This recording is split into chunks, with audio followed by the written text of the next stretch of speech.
time of year again. Harvest is rolling along nicely.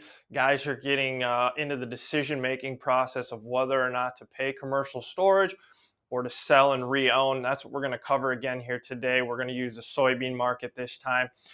Remember, as we go through these videos, keep in mind everything is for education and example purposes. If you guys have questions, feel free to reach out, but make sure that you know and understand your own risk tolerance as we go through these scenarios.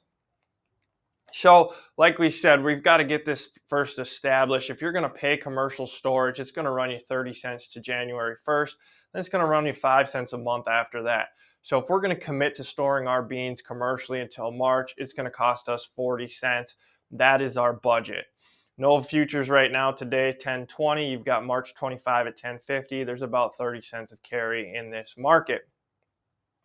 So as we go through this decision matrix, you really have four choices as you're sitting here today trying to figure out what to do. You can pay your commercial storage. Remember, it's going to cost you 40 cents.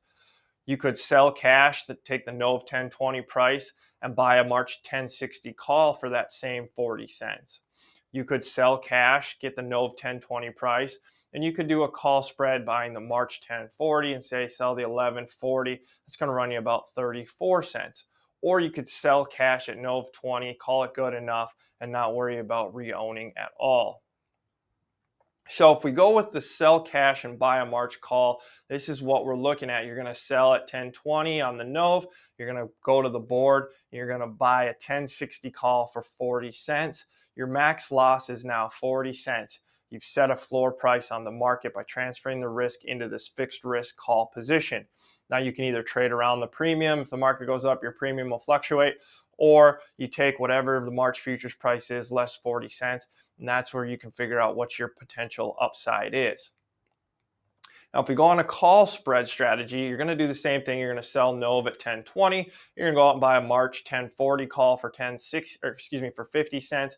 Then you're going to go sell an 1140 March call and collect 16. That's going to bring your net cost on this position to 34 cents. Again, this is now fixed risk. Your max gain, however, by selling that call is going to be 66 cents. So you are limited to the upside as well. Now, this is probably the most important slide. We blew it up big. Make sure you take a chance to look it over. I can't cover everything on it.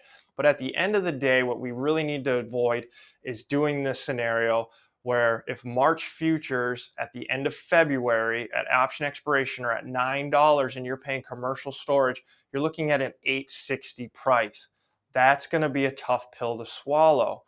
Contrast that with March futures at 11. Sure, if you did commercial storage, you'd be getting 1060, but geez, if you did the call spread, you'd be getting 1046 with a lot less downside risk. So for 14 cents, is the difference in downside risk really worth it?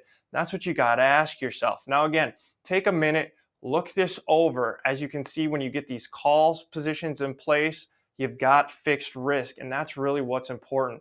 It isn't so much about whether we're bullish or bearish. It's what's going to keep us from getting run over. So as we wrap this thing up, we got to point out, guys, commercial storage has the highest downside risk. You're paying to store. You have no price floor other than your own discipline to pull the trigger on the board. Your other choices are to sell cash and re-own. As we explained, you could sell cash and buy a call using that same 40 cents, or you could buy a call spread using that same 40 cents. These are both good economic decisions. They're business decisions, and therefore they can be good farming decisions. Lastly, you could just sell cash outright. Be like, look, if the market goes higher, I'm going to sell some NOV 25 instead. At the end of the day, we hear this from guys all the time. If you want to become a better marketer, this is the kind of things that you need to consider when looking at making these decisions. I do want to point out real quick too, last fall we talked about this using corn, and at the time these futures were at $4.95. You could buy a March call for 25 cents, a $5 call for 25 cents, and that was roughly the cost of commercial storage. I had a producer do that, and as February rolled around, these calls were going to expire worthless.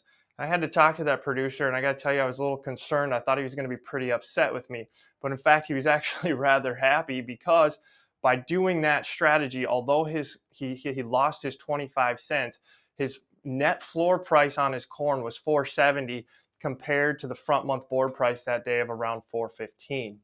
So again, keep this stuff in mind. If you have questions, let us know. More than happy to help. As always, hit the like button, hit the subscribe.